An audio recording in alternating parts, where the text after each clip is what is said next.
చాలా పురాణకాలంలో మథుర అనే ఓ చోట్లో కంస అనే ఒక క్రూరమైన రాజు ఉండేవాడు. అతడు చాలా శక్తిశాలి, కాని చాలా చెడ్డవాడు. ఒకరోజు అతనికి ఆకాశం నుంచి ఒక దివ్యవాణి వినిపించింది. కంసా, నీ చెల్లి దేవకి యొక్క 8వ పిల్లడు నిన్ను నాశనం చేస్తాడు. కంసకి భయం వేసింది. తను దేవకి మరియు వాసుదేవుడిని జైలుకి పంపించాడు.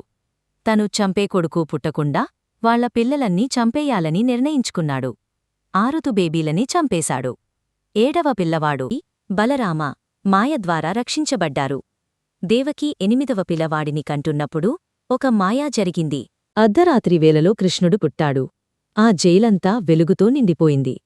బంధాలన్నీ తెగిపోయాయి, తలుపులు తెరుచుకున్నాయి.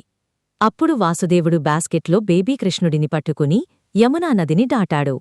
అప్పునాటికి చాలా భారీగా వర్షం పడుతోంది. కాని నది రెండుగా చీలిపోయింది. ఇంకో పెద్ద పాము శేష్నాగ్ కృష్ణుడిని గోలుగా వెలిగించింది. వాసుదేవుడు గోకుల్ అనే ఊరికి చేరుకున్నాడు.